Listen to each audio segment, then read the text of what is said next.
We sold 5. We need to sell a bit more than that if we're to make money. Hello and welcome. My name is Ajaxpost and this is the very first episode of a brand new Let's Play series. I'm not quite sure how long this one is going to go on for. We'll see how it pans out, whether I'm any good at it or the game doesn't work as a Let's Play. But it's something new and exciting, and what it is Computer Tycoon, not Sea Tycoon as you might think from the graphics on the screen. Computer Tycoon is a game in early access at the moment. It was released into early access in October 2017. It's been through obviously a few updates since then, and it was in the recent Steam winter sale at a very attractive price. From what I've seen of some other YouTubers playing the game and just looking around researching, it looks kind of fun, the sort of thing that I might find interesting. I've not played a proper Tycoon game for a while, so I could well be even more rubbish at this than I am at the other games I play, but well, we'll find that out. Yeah, and I've worked in sort of internet in information technology, the computer business, whatever you want to call it, for many years. So I have a vague idea of what's going on here, though I always worked in the software end of the business rather than hardware, and this game is very much focused on the hardware, as we will see. But anyway, let's get into it. This is what it looks like when you first load it up. There is a prompt when you load the game about screen resolution and stuff, which I'm going to ignore. So there's a good deal of several settings you can configure there. Within the games you can set the language you want to use. I'm not sure if there are a couple of other translations available. I can't remember which, so I'm going to say nothing. So at least I can't be wrong. It does an auto-save every year, and there are tutorial tips. These are all currently set to default on. The music itself, I've got it set quite low at the moment within the recording, but within the game it is actually quite loud, and it's kind of a jazzy, funky kind of vibe, which you either like or don't. Computer game music is like that anyway, isn't it? So there is an option to turn it off if you wanted to. But I'm going to leave it on because I like having music in games. And you can select the volume of the special effects and the voice. We'll hear the voice as we go through the game. Other graphic options you've got here, you can choose your mouse cursor style to be a sort of hand on a mouse. I just like the blue arrow, so that works for me. You can set it to VSync to the refresh rate of your monitor, which I think is good. I don't understand these technical things. There are a couple of sort of in-game sort of little graphic elements sort of flitting around the screen, as we'll see, one of which is in-game birds, which as far as I can tell make no difference whatsoever, but they just fly around the country or the site, as you won't see because I've turned them off because I just thought they were pointless. But there you are. And the camera change, we'll see what happens with that when we get into the game. So let's go OK. I'm going to start a new game, and we'll call it, I'll call myself Adam Slade because that's the name of the channel, and that's the name I always use in my games because I'm not that adventurous or imaginative. Company name, what shall we call it?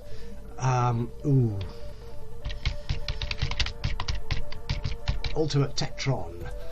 Does that sound suitably? I've no idea.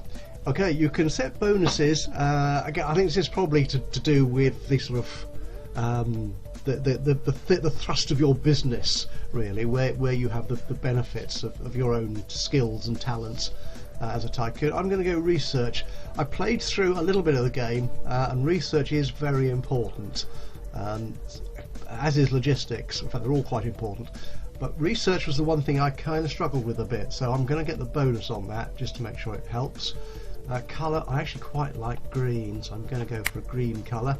We'll see that as we go through.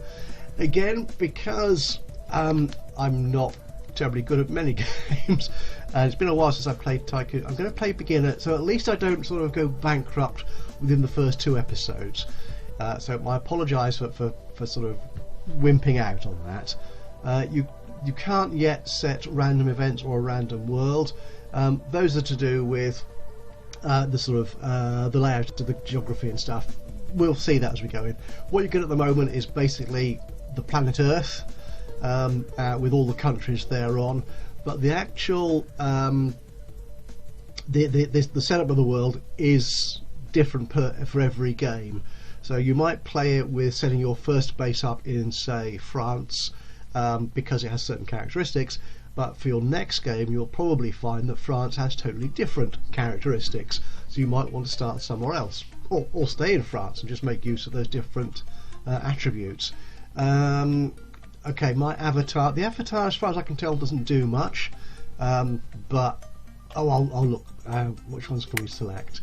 We've got a whole choice. You can see most of them as the opposition, so if I scroll through these, I don't really look like any of these people. No.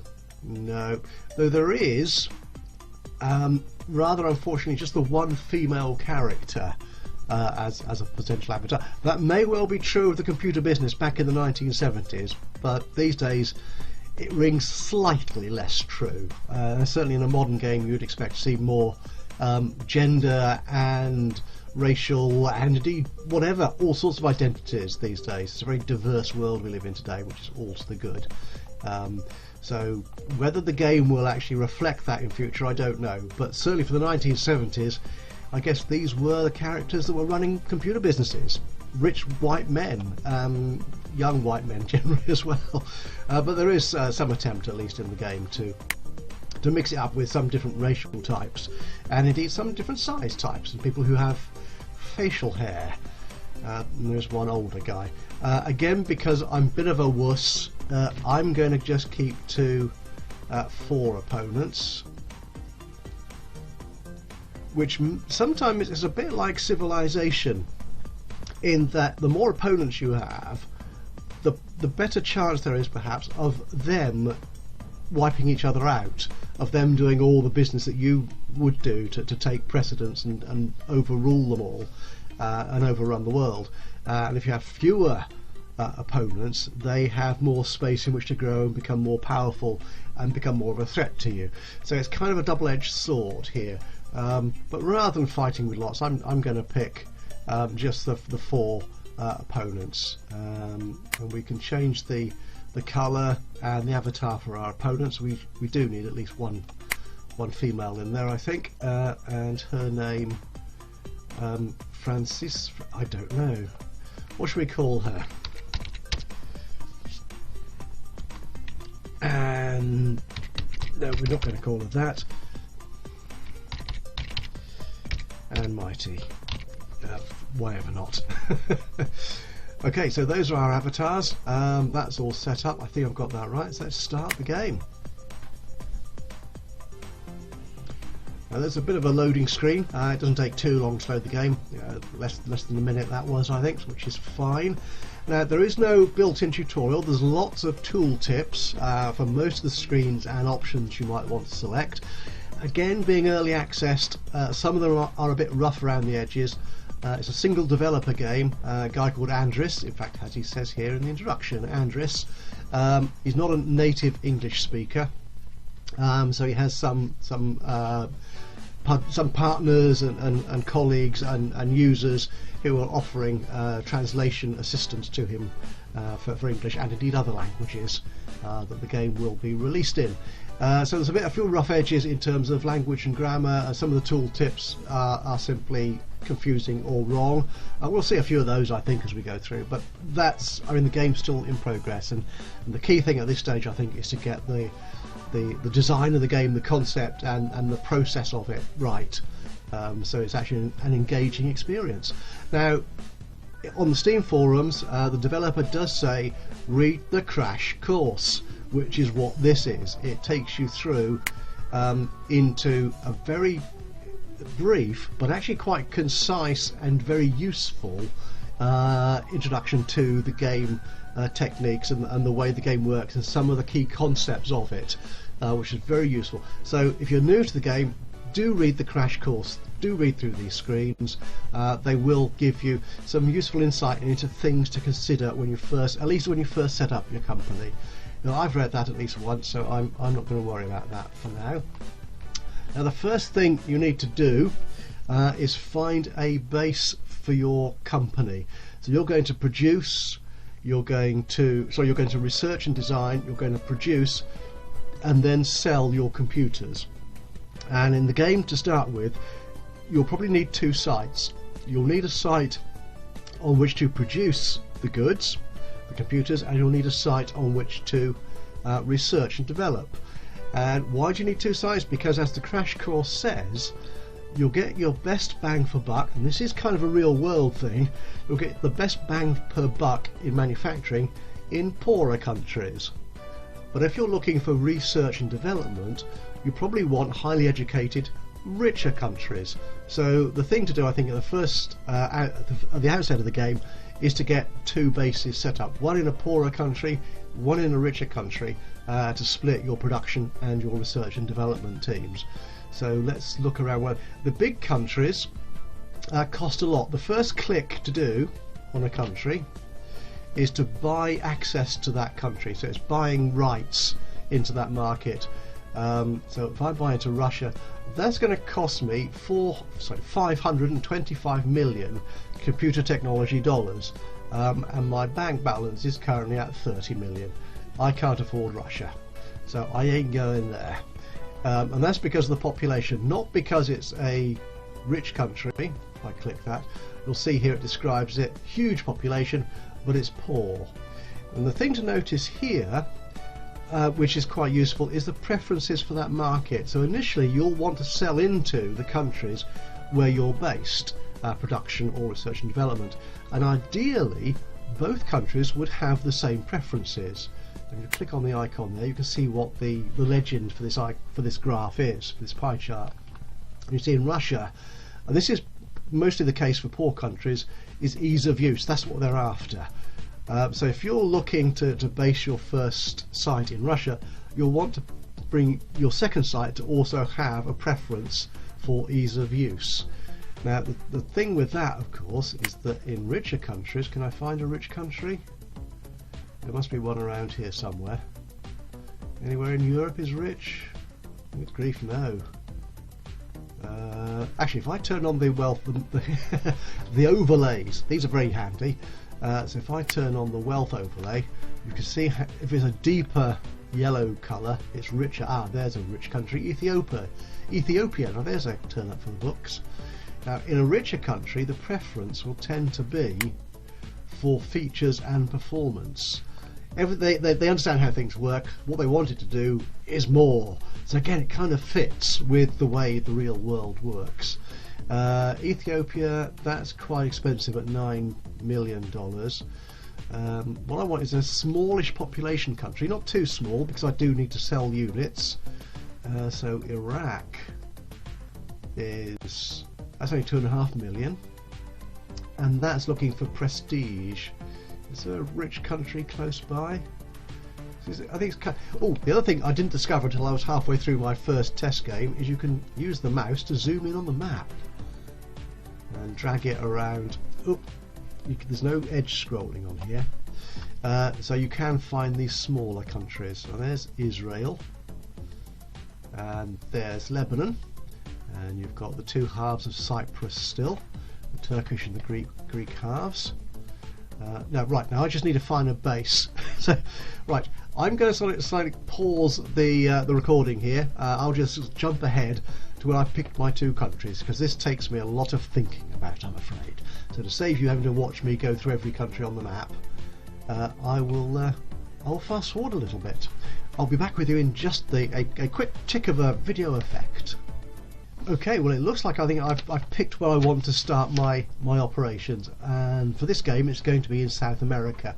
I've got Suriname here, which has a population of just over 1 million, so it cost me just about 1 million to buy rights, and right next door is Guyana, which again costs just over 2 million, twice as much really, with a similar population, and that's a rich country. They both have a preference for ease of use. So that makes my life a little bit easier as a salesman. Right, now the first thing to do is buy. Now what you're buying here is the access rights to that country. So we're going to, I can't change the name of Suriname, so Suriname there. and also in Guyana. Okay, now can I tell that I've got access to those? Oh, the other thing here is the logistics points. This is sort of how far you can distribute your goods effectively. It represents that. So I had 2 logistics points in my toolbar at the top here to start with. They've now gone. So I'll need to build offices to actually gain more logistics points in order to extend my empire, my computer rule over the world. So that's that. So area of. Okay, now this looks kind of like a funky, real sort of geographical map, but the area of does quite nicely show where I am actually based, what countries I have access to. And there's the green colour I selected on that very first screen, well, the second screen we saw anyway. So that's where I am. Now, once you've got your country, the next thing to do is to build a site. So if I click on there again, can I click on there? It's not letting me click on that. Why is it not letting me click on that? Ah. Did I actually buy rights in Suriname? There we are. Yes, so having bought rights there, the next thing to do, well, I'm not sure what that one does. What does that one do? Nothing, perhaps.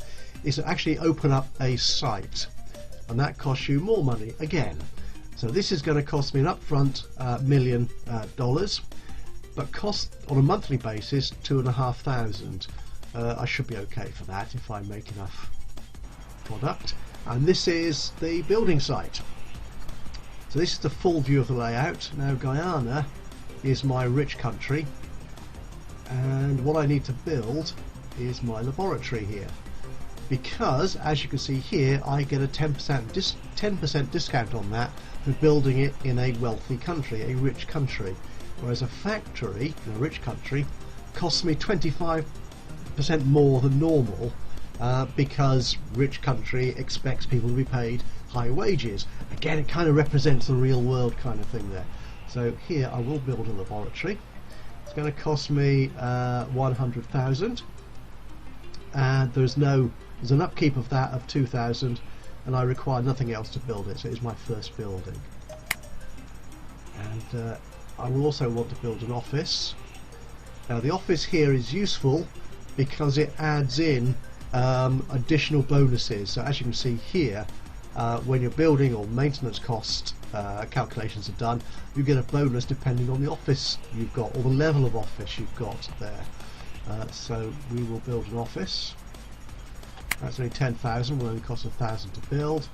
And logistics, I'll come back to logistics. That will give me more logistics points to spread my empire further and wider. Oh, just in case you notice, can I go back to the full view here?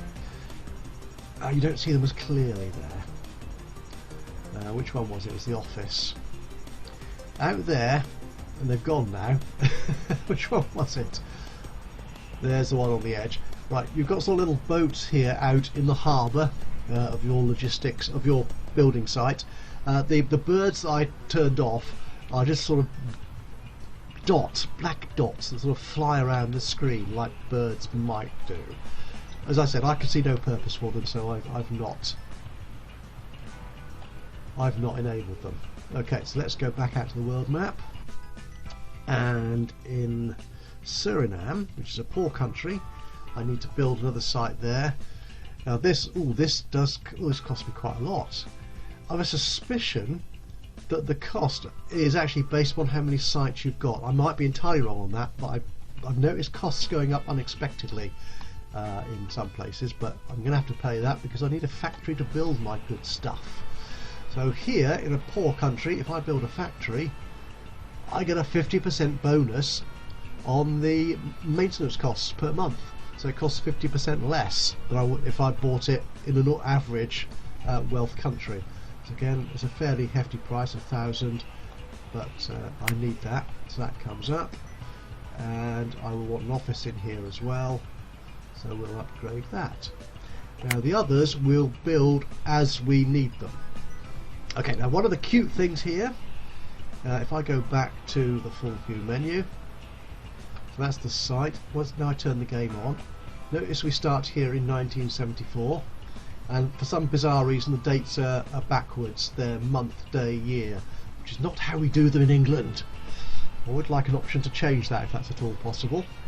So here in my toolbar we can see that I have that much bank balance still, and I'm losing on a daily basis 167 computer technology dollars, and I have no production costs or anything like that. But the cute thing is you can see the buildings rising out of the ground ever so slowly, so I'll make this go a bit faster. There they come, they pop up. Might be nice if they had actually a construction site effect, the scaffolding and the cranes, but this will do for now. Your building upgrade has completed. Yay! You heard the voice there? A lovely lady has told me that my building upgrades have completed. Now at this point I'm not going to build a laboratory here in Suriname because it's a poor country, so that will cost me more. And logistics here. Now because I built the office I get a 10% discount on the maintenance cost of that, so I will build logistics here. It's only 10,000 and it only costs 1,000 per month to keep up. And that'll give me more logistics points, which means I can actually go out and spread my goodness, my computer goodness, to other countries. Okay, so let's go back to the world map. Let's zoom back out again. Okay, my dominancy, I'm not sure that's a real English word, but we understand what it means. I'm the only person who's built anything yet. If any of the other competitors, these four people here, these four colours down here at the bottom of the overlays, if actually, no, it doesn't show them. Oh, yeah, someone has started up. Yeah, I'm not sure. We'll see those appearing, those colours appearing as we go through the game. Okay, now what do I need to do here? I'll just take a quick poke at the toolbar at the top here. The PP is a production power, which basically is my manufacturing capacity, and that needs to be compared with your DPP, which is the demanded production power. So this is how many units, effectively what it's telling you is these are how many units you need to sell, or how many units are required by your customers, compared to your actual production capacity, your production power. Now you need that to match reasonably well if you can, so you don't have too much capacity or too little capacity, in which case you're losing revenue. Research points, I have got one research point because I have built in Guyana a laboratory. Where is it? I think it's that sexy looking building there. There it is. Yep, that's the one. Right, now before we get into research, actually we'll do that now, we'll get into research. My customers are mostly interested in ease of use, and that's this symbol here for whatever reason. And you'll notice most of these boxes have useful tooltips on them, so you can see what they're doing. Now the list of components here into which I can do some research is those that have been done. So these are the components I have available in the next section, which we'll look at, which is the hardware and computer building. What I want to do for research obviously is look at the new ones. Ideally I would focus, if I sort this by ease of use, by those which gave me the best ease of use upgrade. Now I've got one research point, and these are the research points that are needed to acquire that technology. Yeah, so going for CLI, the command line interface, if I click on that, it tells you it affects the operating system, which is always useful to know, but it also gives you some useful information about what this thing does and a little bit of history and so on. So it's all really quite funky and quite useful, quite cool in the way it sort of links into the real world scenario. If I look at this in terms of research points, the tape drive doesn't give me much ease of use, but I can achieve that reasonably quickly. And I think this one is that's prestige, that's performance, that's features. So I think that's the overall quality or something, isn't it? Yeah, I'm not quite sure. That's the quality. I'm not quite sure what that one is. Well, I'm not going to worry about it, but it's quite cheap and it will give me an extra technology. So I want new technology. I want new technologies as soon as I can get them to keep ahead of the competition. So I will add that to my research tree. I'll also add keyboard, and you'll see why we want a keyboard. What other ease of use stuff have we got in here that's useful? The glass teletype is a good one. We can read from the wonderful glass teletype, which is kind of a display screen, but we'll look at that and we'll see all that in a moment. So that's my research chain at the moment. We'll come back and add to that or whatever as we go through. I've still got the game on pause, so I'm not actually doing anything at the moment. Now hardware, this is where it all gets really kind of funky. So we're creating new hardware, and these are the categories of hardware that we have available to us at the moment. And what we're going to do here is actually decide which subcomponents we're going to use to build each of these categories. So what subcomponents, what technologies we're going to use in our CPU, for example. And these are the technologies we have available to us. We have a 4040 CPU, we have passive cooling, and we have VLSI, which I think stands for very large scale integration. And the thing here is, as you click on each of these, if I take them all off again, if you click on each one of these, they add extra capabilities and features and functionality to your computer hardware.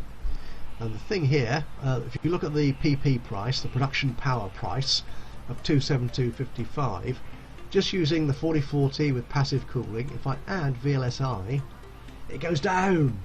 So obviously VLSI was a very important technology designed to improve CPU integration. I'm not a hardware geek, I don't understand all this stuff, but yeah, it was a way of producing things cheaper, basically, I suppose. And that's what you got here.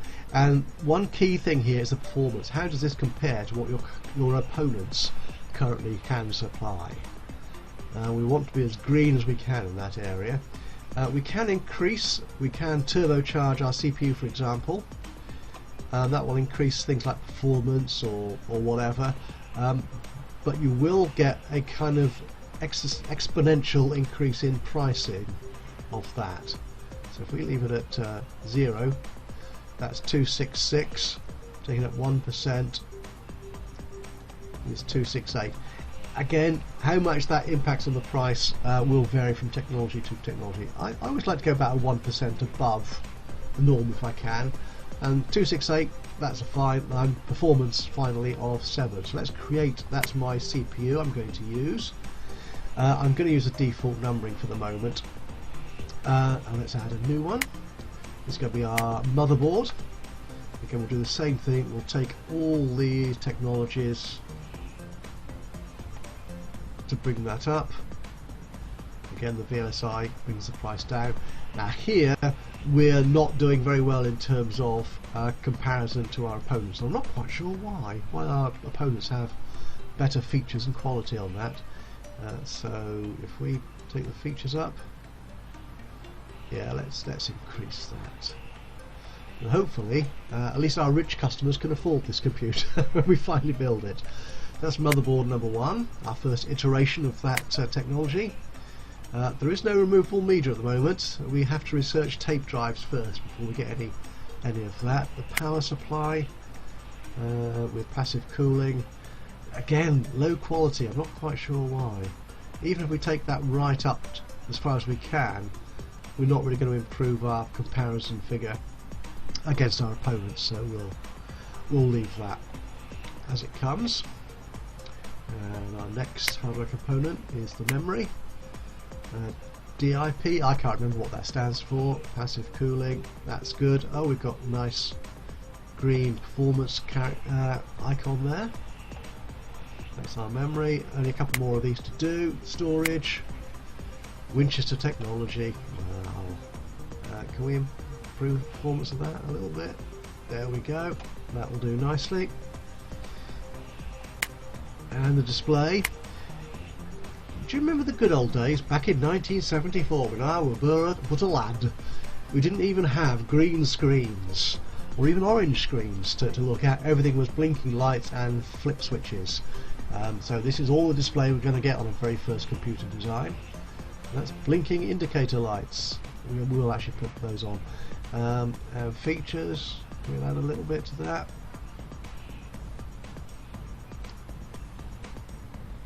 Yeah, let's do that. Hopefully it's not too expensive. But the very first computers in the world were very, very expensive. I remember the very first computer company I was involved with was an American company called Wang. When they created, I believe, the very first real word processing system. I created that. There it goes. And it was so expensive. It did a great job at the time compared to anything else. It was the first, so there was no real comparison, to be honest. But the motto that the salesman had was, if you need to ask how much it costs, you can't afford it. Yeah, I think things have changed a lot since then. We're going to increase these a little bit. Ease of use, we'll try and get that up as best we can. Notice that all these technologies have an upfront cost, so my bank balance is going down all the time, whether I actually build anything or not. Okay, so those are all the components I've got. Now we just need to turn those into a computer. And let's create a new computer. It's a home computer for hobbyists and the like. There are accessories you can add on to it, like a printer. We're not going to put a printer on it at the moment, I think. No, we won't. We'll try and keep... Well, that's what I've decided for the moment. So, the memory in our computer... click in the right place here. So click on that, memory, add that to the computer.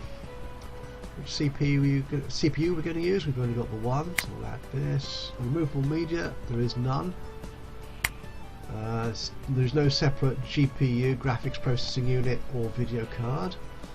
The boxes in red here are going to be those that are mandatory, essentially. Storage. Let's stick some storage on there. Maybe that'll give us the edge. Now there's no red box on that, so you don't have to have storage. The operating system and the display, blinking lights. Again, there are some computers these days, I think even the Raspberry Pi doesn't have a display on it. You have to build a display to attach to it. Okay, so here we are. This is the purchase power price, well, effectively the price, I suppose, manufacturing price of our computer. The recommended retail price here is $1,984, and I need to give it a name. Am I jumping all over the screen? Sorry. So, well, this is going to be TechTron. I'm going to use the year, and it's our first design in 1974, so that's what we'll call it, 74-1. It sounds kind of sexy and scientific, doesn't it, and engineered and stuff. Okay, so our commercial price we're going to sell it for, we'll go slightly under. I think the suggested recommended price, we'll say 1900, and we will create a prototype. Your new computer model went into the testing phase. Okay, if I turn this on, now we don't need to create a prototype, we can just sell it as is, but if you do that, then you will lose out on some quality and prestige points. So as you can see here, the prestige is going up slowly as it goes through testing and polishing. I think the tooltip here, it takes 30 days to test a computer, and every design will get a different kind of boost, it says. Now if you stop the testing here, you can't actually then restart it, so you'll be left with a computer with that amount of polish and testing on it, so you miss out on some prestige benefit there. Okay, there is a feedback. Now this has been added just recently. It's kind of interesting, but it doesn't necessarily tell you enough to take advantage of any market advantage you might have. Your building upgrade has completed. Okay, so I've just built, presumably that is logistics building. Okay, so currently we reckon, or someone has suggested, that our computer is the fastest on the market. Brutal Data sell the best quality, the most respected, prestigious I suppose, is IBM, and Brutal Data have the easiest and most featured. So we're going to have our work cut out to sell these things. So we're just waiting for it to go through those extra few days of testing. I'll fast forward a little bit.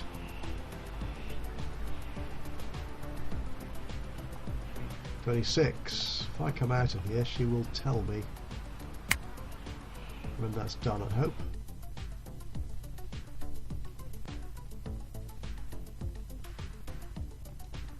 Or we can see here on the research page, actually I need to get it running, I can't have it in pause all the time.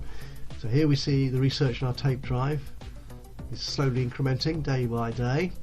It's going to take a year to research a tape drive. Bit of a long time, that. Your new computer model is polished. I love the enthusiasm with which she says that. Your new computer model is polished.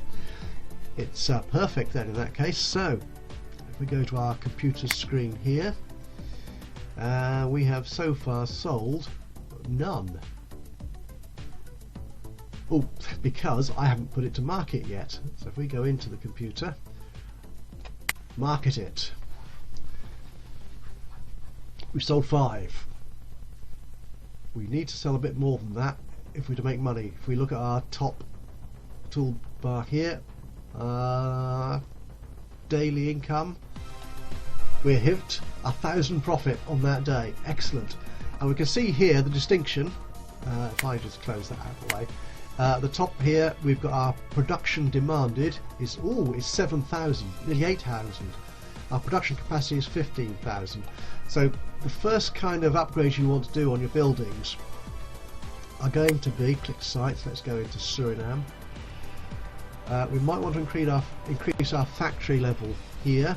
That's going to cost me $500,000. But I think we should be making enough money to cover the upkeep of that. So we'll make that upgrade.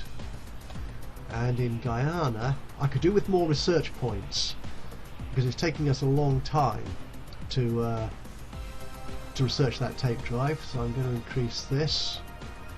Upkeep cost is 10,000. That's going to take a lot to cover that. But research is important. So we're going to make that upgrade. Can we increase our office level? We could. That might give us a better bonus, but I'm going to leave it like that for the moment. Now, marketing. We have no marketing department, so we can't do any of that. I think the first thing we need to do. Now, because we've built an office on this site, we get a 10% discount on the maintenance cost for the marketing. So I think we will do that. It's only 10,000 to build it, although it costs 1,000 Your per building month. upgrade has completed. And the thing to check is that we don't start running into the red again on our daily income and profit. Okay, our factory has increased, capacity has increased from 18,000 to 52,000 and a bit, although our demand Your is building sort of upgrade has completed. slipping down a bit. Oh no, it's there, it's going up. It does change on a daily basis. That's what I'm afraid of. We're losing money. No, we're not. It changes from day to day.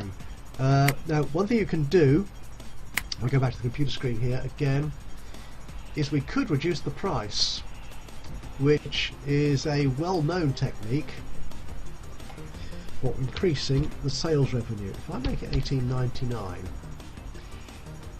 people love that. I'm not paying $1,900, but I will pay just over $1,800 Your for building it. upgrade has completed. Will they do that? I'm not sure they will. Okay, so this is a very good start, but as you can see I'm losing money hand over fist already. I need to get that research in as soon as I can to start making money again. I'm nearly there. 108 research points out of 200. I've got 2 research points per day now. And once I can get the tape drive in there, I should be able to create a new model computer which has had more features and more capabilities than any of my opponents. I hope. Okay, now I'm going to end this episode here. A lot of it has been talking and setup. We've got, well, we're in a right old state. We're losing money.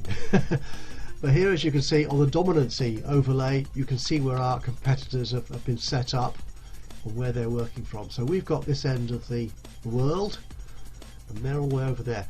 And that doesn't really matter. You can actually go anywhere you like. Transportation costs appear to be free. So if I wanted to sell my computers to Libya or to China, as long as I can afford to buy access rights into those countries, which I clearly can't in China, then I would be able to do it. Egypt, I could afford that, and I have got one logistics point, as you can see up there, because I built a logistics department. I could do that. Okay, and the final thing before we actually go, if I go into the statistics and the sales, sorry, market share is what I want. That's not showing me anything, but it's got it just here. There's a little blip on the edge of the graph here. I'm not quite sure what these dates refer to. I think that will work itself out properly when we get there. But as you can see, Brutal Data have the best share of the market, and you can see at the top here I have less than 9% of the global sales at the moment. I need to work on that, so I need better computers, better price computers perhaps. Okay, one final thing before I leave you then. Let's drop the price on this beastie again. Let's make it 1849. Oh, that was the wrong way around, Adrian, you silly man.